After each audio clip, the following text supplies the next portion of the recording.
Tonight on Stars in the City, guest star Brad Oakes and astrologer Frank Clifford, our resident psychic Gavin Reichel, and lots more. Now here's Julie Ann. Hi and welcome to the show. Each week we serve you up a cosmic cocktail of all things mystical and magical, along with some great guests and a lot of fun. To join in with the fun, I've got Mr. Gavin Reichel. Hi, Gav. Hello, how are you? Good. You enjoyed the equinox shift that we just had? Well, that was Tuesday, and I guess a lot of people don't know that that's the beginning of the astrological year. It's 0 degrees of Aries for those people who might be Aries. They know that it's kind of gone into their sun time. That's right, yes. Yeah, but it's the day when the sun goes over the equator and it goes back into the northern hemisphere and away from us down here, so it's kind of our official end of that warm weather. Yeah, it's kind of a bit sad, but in some ways it's good too, because it also sort of represents this sort of letting go of all the crap that you've had during the year, so you can transition into the, autumn. Exactly, like any other sort of New Year celebration. Yeah, exactly. So, I mean, I think the pagans had something in their mind when they were sort of doing those sort of festivals. They knew what they were doing, but yeah, it's really enjoyable. I just wish that we were all sort of living on the same side of the world. Yeah, I know, because everything's sort of done for the northern hemisphere, and we're down here in Australia kind of going, what does it mean? Are we doing things backwards? No, it's so true. Yeah. Mind you, not all of it is mystical and magical as well, with the seasonal change. I was reading on Wikipedia, there's this... the font of all knowledge, of Wikipedia. Course, the source of all wisdom in the planet, that in Boston, all the yachties actually at the seasonal equinox burn their socks to sort of signify the changing of seasons. Well, that's interesting, because they don't like their socks, or they're just like... No, they're going from winter to summer, sort of time, the autumn to spring sort of type thing. So they're getting into warmer weather. They don't need the socks. So, and in fact, the people that are that wear their socks past the equinox are considered to be a little bit, less than. So, okay. It's a big so you deal. Really have to burn them. Oh yeah, very important. Well, I guess this year also, because Uranus and lots of planets in Aries, it's going to be quite a radical start to this new year that we've never seen before. Oh, that, and with the Aries energy behind it. So you know what Aries people are like, push, push, push. I know, so a lot of pushiness, a lot of leadership changes and unrest and more rebellions and all kinds of stuff going on. Should be fun. Yeah.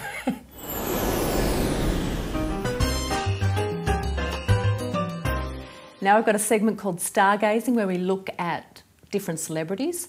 And I guess they're not really celebrities, but Prince William and Kate Middleton are certainly people in the news. Prince William is a Cancer and Kate Middleton is a Capricorn. So they're opposite signs, and you find so often that the opposites, attract, don't you, Gav? It's like, Well, it can be true. Sometimes I find that opposites either attract a lot or they absolutely repel each other with great extremes. So clearly these two, they like each other quite a lot because they've got a number of things that are similar. Their moons are in Cancer, they've got Mars in Libra together, so they've got a few similarities that kind of hold them together as well. Oh, and the press has to support that. I mean, there's every article after article saying, they can't be away from each other, and Mrs. Kate, and I feel like his energy is a little bit, I don't want to say sooky, but I might say sooky. Well, there's Cancer. He's kind of, and she's really the strong one of the team, don't you? I think she's the one wearing the pants, which is a little concern for someone that's going to become king at some point, I suppose. Well, is he? That is a good question. Yeah. I think with some of the things we've done with Prince William's chart in the past, his career sector, it's not really what you'd expect from a future king. Really? And it's similar to Edward VIII, who basically abdicated for Mrs. Simpson. His chart has some similarities with that, which is it's an interesting one. I would be shell-shocked if he didn't become king. I mean, the good-looking man is going to become king. This is a good thing, finally. And she's the princess. Yeah, but as we know, things happen. It's so true. Who knows? It's true. I don't want to make any predictions about what might happen, but I just think it's interesting that there's that similarity. Yeah, that's true. And of course, everyone wants to know, is the heir coming? Yes. Where's the baby? I agree. Yeah. I don't know. The sort of little bit of cards and things that I pulled for her, it's hard to say, but we could try if you want. Yeah. In the wedding chart, there's definitely children at the top of the chart, which makes me think they are there, but they might not be coming as soon as everybody thinks. Well, his responsibilities as a king are so enormous. I mean, that's, as I say before, they have miss each other terribly because they don't get to spend a lot of time. And I wonder whether that might be the push it's the time apart, So then when they come back together. Yeah. Well, let's pull some cards. Let's go. So what are we going to pull cards for? How long it'll be for a baby? Yeah, when should the baby... Well, let's guess a few times. So this year, next year, the year after? Yeah. Okay, so that's 2012. Yep, 2013, 2014. All right. Yeah. So 2012. Yep. 2013. I'm saving it. 2014, don't wet the cards. 2012, illusion. Well, that says to me that everyone thinks that she's going to have the baby, and you probably see a whole bunch of those who, the ones with the baby bump. Pregnant or not. And she's had a hamburger or something to eat. So I suspect not this year. That's right. Oh, but next year, good chance. That looks like a very So very strong at least, chance. if nothing else, they'll be having some relations. So I think that's always a good way to start a baby. It's a promising start. It's a promising start. And the following year, you couldn't have picked a better card. Oh, Isis with the baby. This is the mothering card. So I would say that it's 3 years down the track. Perfect. There you go. Thanks, Gav. Thank you.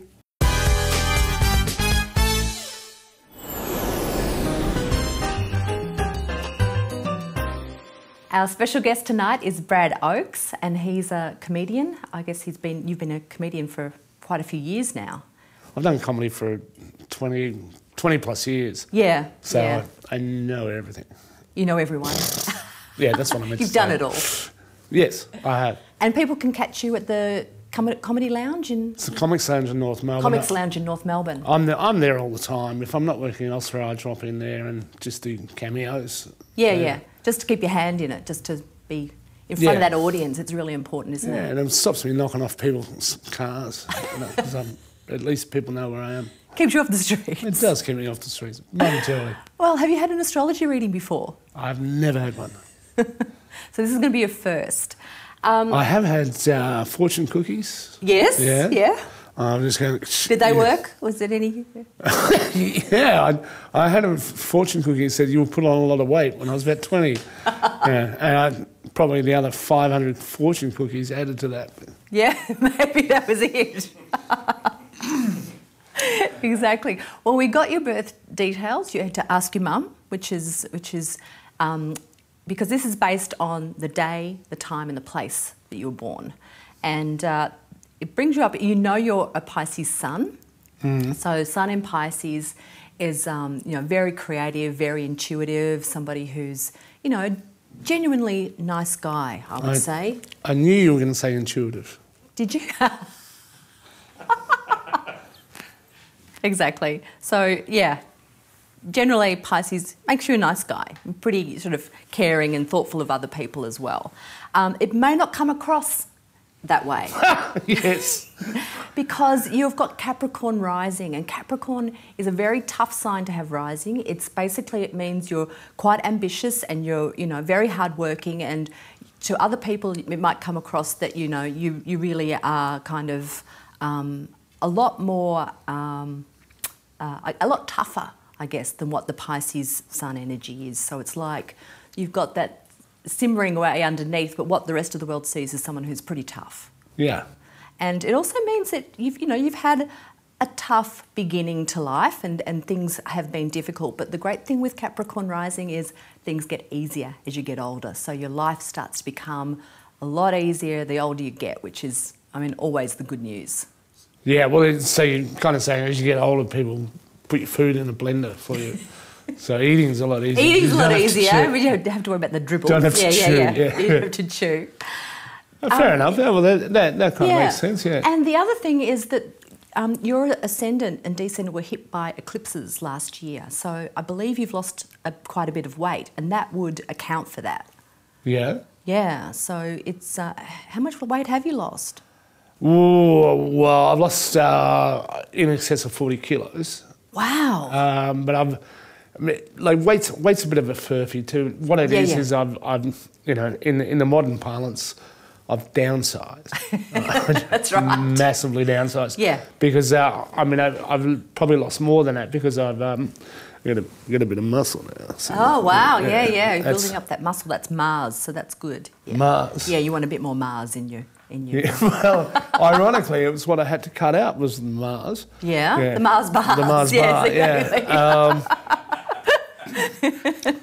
Exactly. But yeah, it you know, I really let myself go for 20 years. You know, there's a lot of partying in my industry. Yeah. And I've always been under the impression as a Pisces that Pisceans are the last to leave the party. They're the last to leave, and they've probably drunk the most.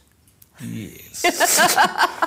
Yes. So it can be a little bit of a sign that does like a drink or 20. Yes. And, you know, also that they need to check that with other people and go, how much have you had? That's right. Oh, I'd better have another 2 then. Just to make sure I'm ahead of you. Yeah. And that's where your intuition comes from. Is, yeah, I know what you're thinking.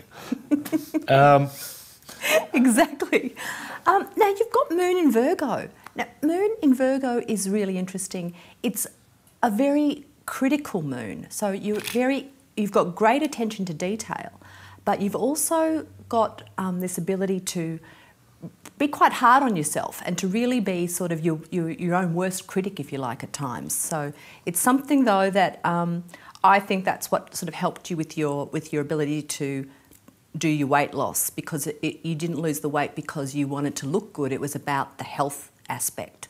And that's really, if you can get that element of that feeling that you're doing this for your health as opposed to, you know, looks, or because you want to get out into that the Speedos at summer. It's kind of... Yeah. Well, there's a couple of things you brought up there. One, I don't think you can improve these looks. No, that's probably true. 2, it was a health thing. You know, I was diagnosed in February 2011 with type 2 diabetes. Yeah.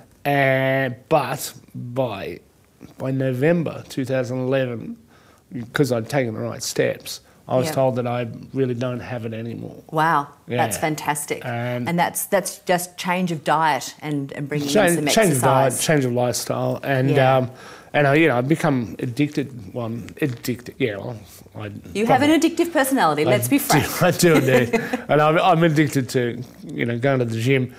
So ostensibly, I mean, you can't say that you've got rid of diabetes, but ostensibly, I don't have it anymore. If I presented in a hospital overseas, they wouldn't class me as a diabetic. But I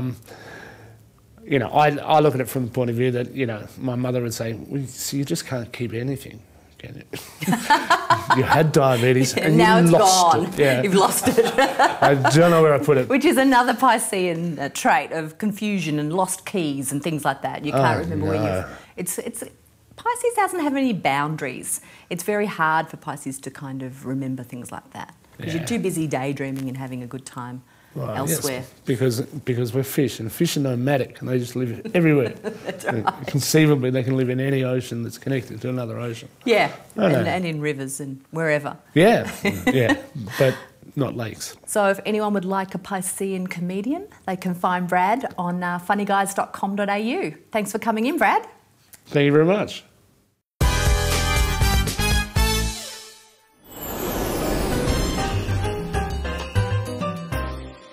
I call this my party piece, and it's looking at how the fingers are positioned in the hand, and they can change from day to day, and it's very good. You can do this on the train, on the plane, anywhere, at restaurants, etc. And you just get people to shake their hands, right, and lay them on the table or lift them up, and you'll get different positionings of the fingers at different times. And the key ones, I'll give you a quick summary of the key ones, are the thumb.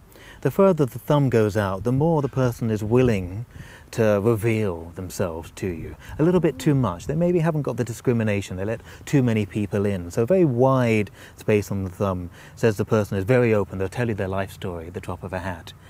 But the more it comes in, the more private and invitation only it becomes. Ooh. And so when you meet somebody with a thumb very close to the hand, we're looking at somebody that really doesn't let anybody in, very, very personal and private. I'm always careful with clients who come in like that. The index finger, when that's stuck out, is somebody that's trying to assert themselves strongly. The index finger is all about, this is what I want. Finger. Yeah, the index finger. We point with that and we tell people what we want. And when it's stuck out, it's a case of, I want to assert myself. Left hand is more your personal life. Right hand is more your professional, social life. Oh, okay, so that's more the so you'd read that as somebody see, or maybe what people don't let you see is the left hand. Absolutely, the left hand is really who you are behind closed doors. So if that's out there, you're trying to assert yourself in a personal relationship or with a family member.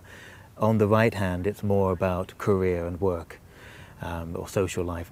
The other one that's very interesting is the two fingers here, the middle finger and the ring finger. If they're close together, or even if the middle finger is curved to lean over the ring finger, the person has been dedicated to looking after somebody or duty bound and giving up fun in their lives. So you see that so often nowadays. People don't live the lives they're born to live. And so when this is curved or very close together, you've got the bit of a martyr to a cause. I'm giving up my life to look after my parent or my family, or I'm not truly living who I was born to be. The final one is the little finger.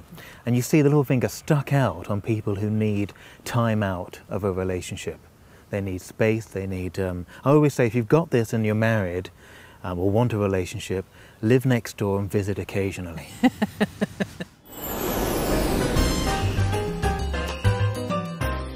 Today we want to look at chakras, and it's something that some people know a little bit about different chakras, but you know, it's so important to understand these energy centres within your body to help you stay healthy, I guess. Definitely. It's interesting too. I think historically, even the priesthood and things like that have actually sort of been aware of it, if not from the Indian sort of understanding of all the lotus flowers and the petals and everything else, but more the idea of having things that are open in some areas and closed in others. Yeah, exactly. I mean, I'll just run through quickly. There's 7 chakras. They run up your spinal column basically and plugged in. And your root chakra, your sacral chakra and your solar plexus, thank you, are your lower chakras. And they're the ones that are linked in with life and you know, things like fear and security and that are all, and sex and all that kind of stuff is all linked in here. And then you get to your heart chakra, which is sort of like the middle of all of this. And that's, you know, that's why it's so important to have an open heart and to love, because that's what's running your whole energy field basically. And then you've got your upper chakras, so your throat chakra, your third eye and your crown chakra. Now, people might know about the third eye with the Indian women that wear the bindis, and certainly Madonna and Gwen Stefani made that popular in the 90s, where they would actually wear the little jewels on their third eye, which is all to do with your intuition. Yeah. So it's where you get your perception and that from. And so with psychics and people like ourselves, it's a little bit more open, and that's how we tend to sense things.